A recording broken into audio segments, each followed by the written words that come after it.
Hey guys, welcome back to the channel. Today we are going to be harvesting our worm castings and we're going to be changing out our worm nursery bins. So as you can see behind me, we have the worm casting bins and I'm letting them dry out a little bit in the sun before I start harvesting them.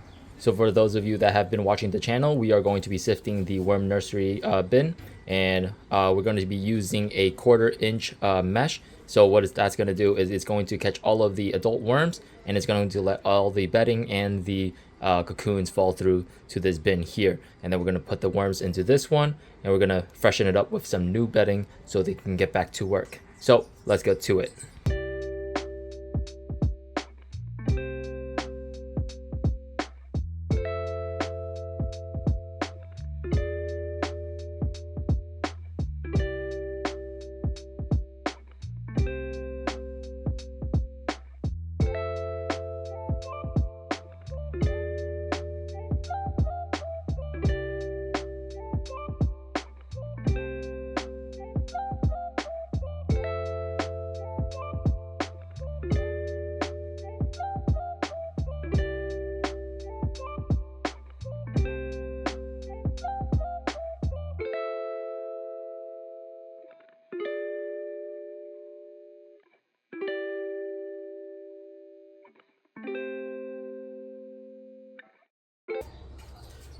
All right, so that's one bin down, and then we're going to be doing it for the other 2 bins, and then we're going to be harvesting the rest of the other 3 bins of casting. So I'll catch you guys in a bit. So if you guys recall from 2 weeks ago, our friend Ray, he sent us this worm tower, and originally we put in our European night crawlers in here, but the space in here is a little too small for the 2 pounds I had. So I moved them to another bin, and then I moved our red wrigglers into this bin here. So let's open this up and take a look at how they're doing. Oh, so we can see here we have a remnant European nightcrawler. This guy, you can tell he's much bigger than the rest, and a lot of them went into the coco coir top right here to hide. So gonna move this guy to his new home. So things in here are sprouting also, and then we're just going to mix this up a little bit. This one seems like it's about to be ready to be harvested as well, since it's starting to become like a mud-like texture. So I should move this down to our pre-harvest bin and move up the first inoculating tray so they can go up there and make that their new home. So first let's just move this around a little bit.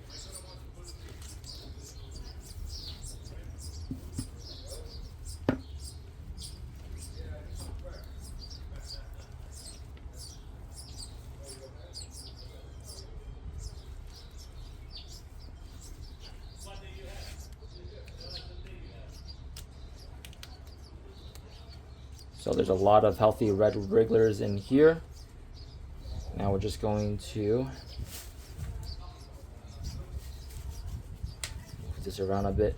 And then also we have a lot of these like shells that are never going to be eaten. So we're just gonna take everything out from in here, and then we're gonna throw this away since these things are gonna take forever to break down. Actually, or I could just break it up here like this.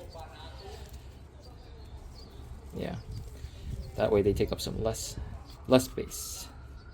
So let's do that for this one as well.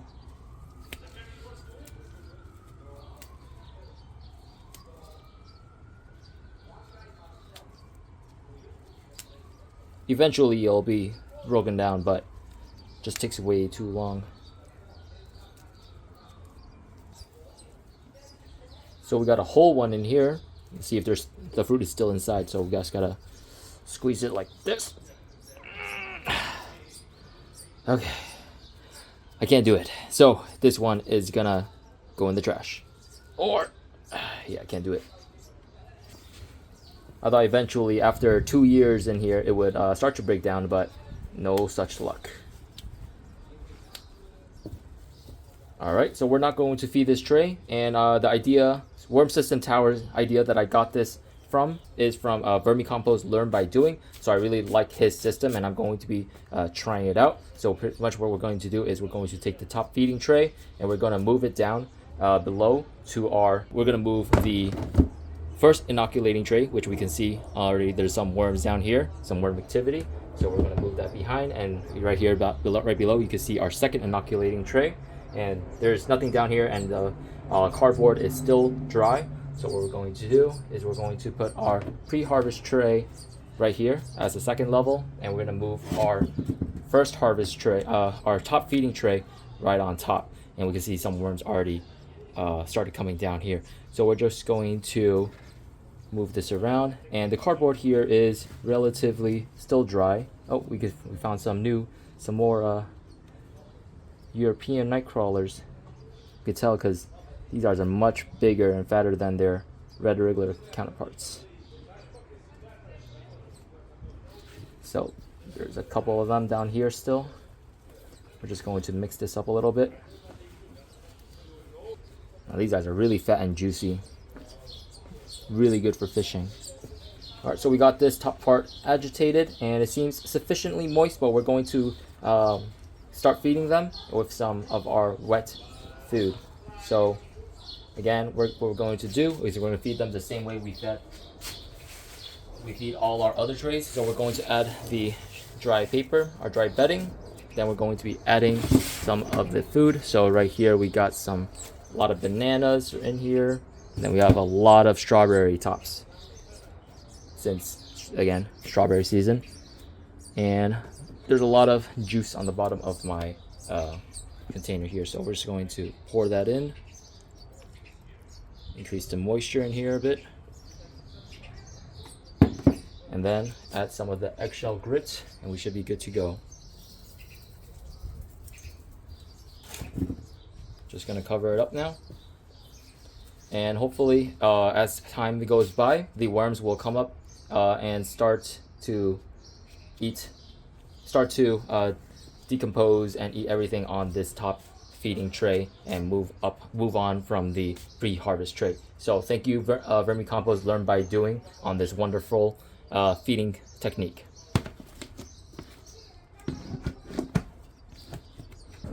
So if you guys recalled from last week, I originally put the blue worms inside the Vermi Hut tower, but then I decided, after I looked into it, the space was a little too small for all of the blue worms, so I decided to put them in here instead. And man, these are some really good castings. They really eat the food really fast. Like, wow. Like, this is pretty sure it's all casting, so I need to redo their bedding because all the coco coir and all the shredded paper that was originally in here is all gone, because these 2 pounds of blue worms are just eating through everything really quickly. Like, wow. But these guys are really big and fat. Like, just take a look at them.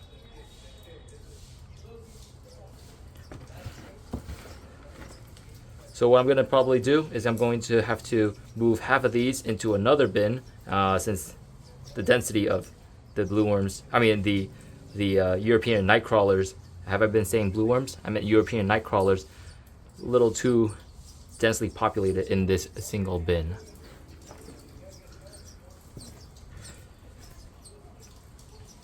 Wow, this looks like all castings already.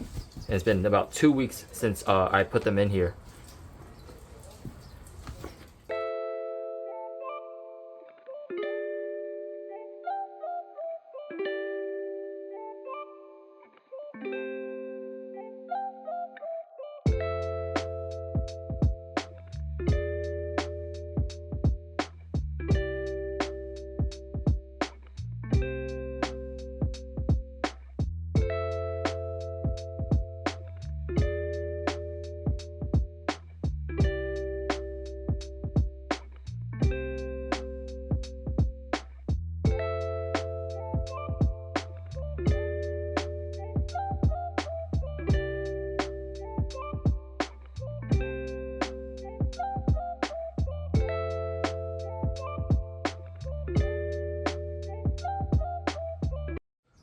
So we're going to move these blue worms into another bin, and we're just gonna do half and half. So I'm gonna try my best to move half of the population of the blue of these European night crawlers. I don't know why I keep on saying blue worms.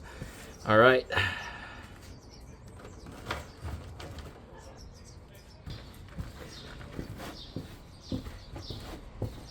All right, so that looks pretty even. Now we're just going to have to fluff this up, and we're going to be adding some of the shredded paper and some more coco coir so these guys have some more space. So let's get to that right now. So we're gonna add some of the coco coir, and we can see that the color difference between what the worms were in for about 2 weeks versus the coco coir, the worm castings, or the worm whatever the worms were in for the 2 weeks is much darker than the coco coir. So this is how I can tell that this has already been turned into vermicompost.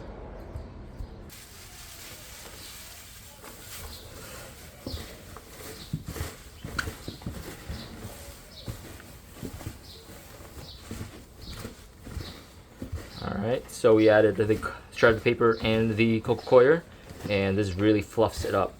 So these guys will be in here for hopefully longer than 2 weeks. These guys will be in here for the remainder of their life, and hopefully this is enough space for them to make more cocoons, and hopefully I can get another nursery going on for these guys and start selling these guys as well.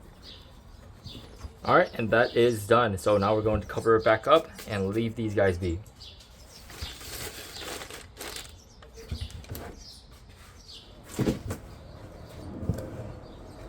All right, so this bin is looking good. So before we put these guys away, I'm just going to build a trench here, and we're going to be feeding these guys right now. Just gonna add some more of the shredded paper and bedding, just so the juices from all of this food will be absorbed properly, and the worm bin won't be running too wet. So here we have a really ripe banana. We're just going to leave this one in here for these guys, and then some dried out lettuce stalks and a couple of strawberry heads, since this is strawberry season, and we're good to go. So we're gonna add some of our eggshells like that, and then we're good to go. I'm just going to cover it over like that, and this bin is good to go. So just to give you guys an update on my strawberry patch, we have picked the last of the strawberries, and it's already June 9th. So the June bearing strawberries, they are done for the rest of the summer, and in a future video we are going to be cutting these back, and we're going to plant some more in this area right here. And then going on to our tomato patches, we have right here, this is our sauce tomatoes. These are the Romas and the San Marzanos. So these I will not be trellising at all, since these are going to be just bushing out on their own, and then I'll pick these when the time comes. And here we have the various tomatoes that I want to try, and a lot of them are growing a little bit out of hand right now. So today I'm going to be doing a Florida weave on these and get them set up nice and straight. So let's go.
All right, so this is my first attempt at a Florida weave, and this is the first layer, so it was pretty slow, and I don't know, I don't think I'll like it as much as pruning them up a single stake, but time will tell on how these will do. So you can see here we also attached the strings to stone to hold the stake in place, mainly because the dirt here is not deep enough for the stakes to go all the way through. So this is going to be used to hold the stakes in place so they don't topple in on each other. And then I'm going to have to do the same on the stakes on the other side here, so again it doesn't collapse on itself. So then after I do that, I'm going to start pruning these tomatoes.